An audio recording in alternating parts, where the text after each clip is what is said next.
I have one of those events written down here. There is a chapter in the book called Saturation Ambushing. Are you okay to talk about it? If not, we don't have to get into that.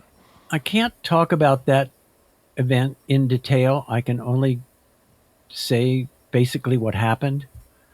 Okay. Um, Saturation ambushing was a technique that we practiced in when the temperature got extremely high or the humidity was extremely high and water was at a premium. We weren't allowed to drink from streams, so they had to resupply us with water, and we couldn't drink from streams, by the way, because of Agent Orange poisoning.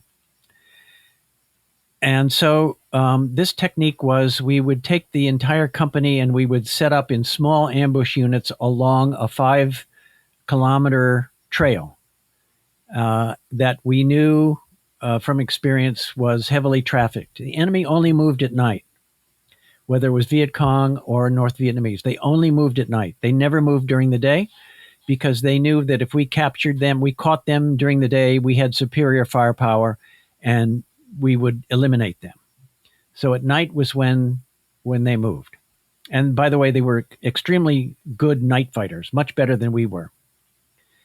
Um, so my ambush on this saturation ambushing situation, in other words, you sat up in an ambush all day long, so you weren't walking through the jungle, you weren't exerting yourself. You were just setting up in an ambush for for the entire day and night.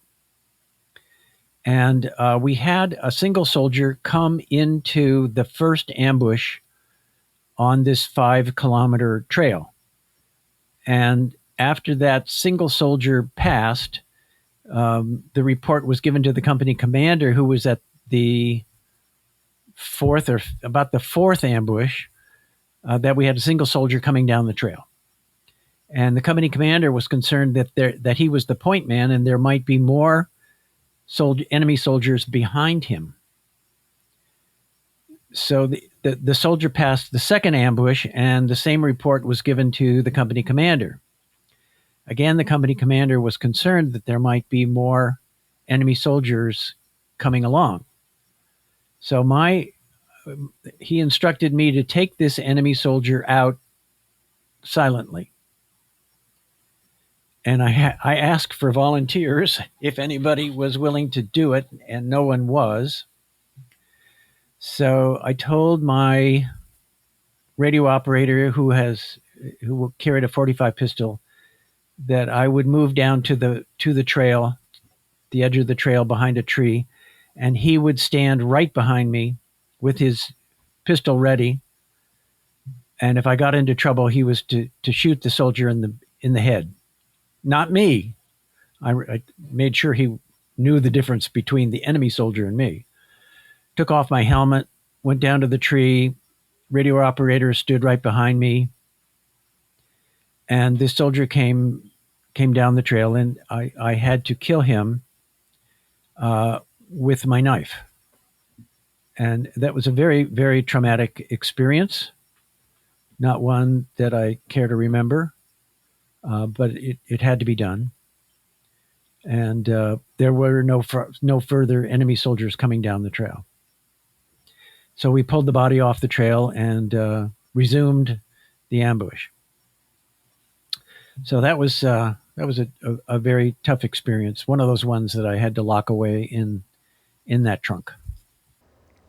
Yeah. Yeah. So thank you for sharing that. We appreciate it. And like you said, you were doing your job, and how were you able to deal with that? I know you mentioned you went to see a psychiatrist. What were some of the tricks that she gave you to dissociate from that? You're going to laugh at this. This the what she told me to do is so simple. When I had the daydream, the recurring daydream that was bothering me, was coming back to haunt me, I was to tell this soldier, I was to apologize to this soldier for killing him and to tell him that it was my job to do this and that I was very sorry that I had to do it, but this was the job I had, and to ask him not to bother me anymore, and to do that repeatedly every time the daydream affected me. And I did, and it as I said, I can still recall the event if I allow myself to, but it doesn't come back to haunt me. Let's put it that way. Wow. I know it sounds very silly, very that's such a simple thing, but that's exactly what I had to do. I had to tell him, "I'm sorry I killed you. It was my job to do that." Well, Yeah. I mean, like, in hindsight, it makes sense, right? Because I guess you were just not able to like detach from what you had to do, and doing your job. So I guess what the psychiatrist says does make sense to like ask for forgiveness, which is a good way to Yeah. cope. Yeah. You're asking for forgiveness. You're asking, I guess, that soldier to not take what you did to him personally, even though it's Well, of like, course, how can, it's yeah, all in my mind, right? That yeah, whole event is in my mind. There was no is in your ghost. mind. Yeah. Yeah. This No, was no, we know. this Yeah. was a daydream that was reoccurring in my mind, and I was allowing it to come back into my memory, come back into my thought process. So by saying that, I created closure to the event. I created in my own mind. I created closure and an ending, and psychologically, I guess I brought it to a conclusion. Yeah. Yeah, To that come makes to sense. terms with Yeah. it.